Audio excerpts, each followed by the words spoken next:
At 3:14 a.m., your neighborhood is supposed to be silent, but if you lived on Miller Street, you'd hear it, a low rhythmic thud coming from House 42, and you'd see it, every window from the basement to the attic blazing with light.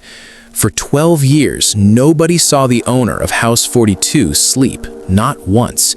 But it wasn't insomnia that kept the lights on. It was a mathematical necessity, because what was happening inside those walls required 24 hours of absolute waking consciousness, or the entire system would fail. To the outside world, Arthur Vance was just the night owl. He was a retired systems engineer, quiet, polite, and obsessively punctual. He mowed his lawn at exactly 9 p.m. under floodlights. He took his trash out at 4 a.m. The neighbors in this quiet Pennsylvania suburb made jokes about it. Arthur's probably building a time machine, they'd say.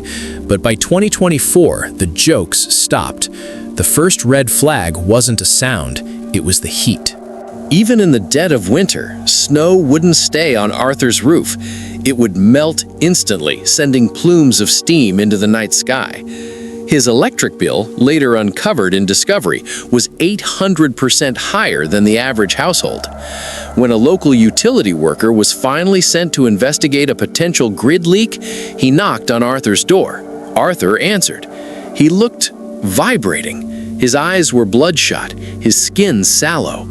He didn't let the worker in. He simply said, "The cooling fans are at 90%. We're stable." Then he shut the door. Arthur lived alone. April 12th, 9:17 p.m. A neighbor's dog escapes and runs into Arthur's backyard. The neighbor follows, calling the dog's name, and notices something through a basement window that had the plastic sheeting torn away. It wasn't a basement, it was a server farm. Thousands of black boxes, humming in unison, stacked floor to ceiling. But Arthur wasn't mining Bitcoin. When the police were eventually called for a wellness check 2 days later, after the humming suddenly stopped and the lights finally went dark for the first time in a decade, they found the front door unlocked. The smell hit them first. Not the smell of a body, the smell of ozone and burnt plastic. In the living room, there was no furniture, just dozens of monitors, and in the center of it all, Arthur Vance was sitting in a high-backed chair. He was alive, but catatonic. He was staring at a single screen that read, "Unauthorized access detected. Purge initiated."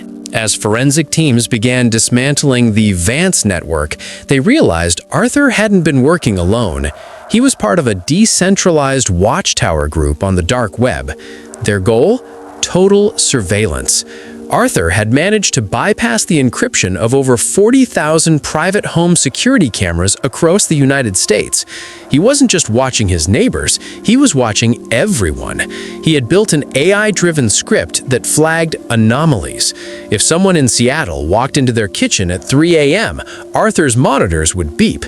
If a door was left unlocked in London, a light in his attic would flash. But why? Why stay awake for 12 years to watch strangers sleep? The investigators found a journal. One entry, dated 3 years prior, read, "If I blink, the static wins. I have to see it before it happens. I am the only one looking at the gaps." It turns out, Arthur wasn't just a voyeur. He was a man convinced that something not quite human, was moving through the suburbs using the dead air of security camera loops. He called them the frame skippers. He believed that at exactly 9:17 p.m., a glitch occurs in digital recording software worldwide, a 1-second window where the physical world is vulnerable. And here's the part that keeps the investigators up at night. They checked Arthur's flagged footage. In over 200 clips saved on Arthur's private drive, they found things they couldn't explain. Doors opening without handles turning, figures appearing in mirrors that weren't standing in the room. Arthur didn't stay awake because he wanted to watch us. He stayed awake because he was terrified of what happens when we aren't being watched. Arthur Vance is currently in a high-security psychiatric facility. He doesn't speak. He just stares at the corners of the room, refused to close his eyes until he physically collapses from exhaustion. The Vance Network was dismantled.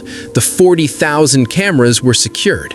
But tonight, at 9:17 p.m., maybe take a look at your own security feed. Check the corners, check the frame rate, because if Arthur was right, the gaps are still there, and now nobody is watching them for us.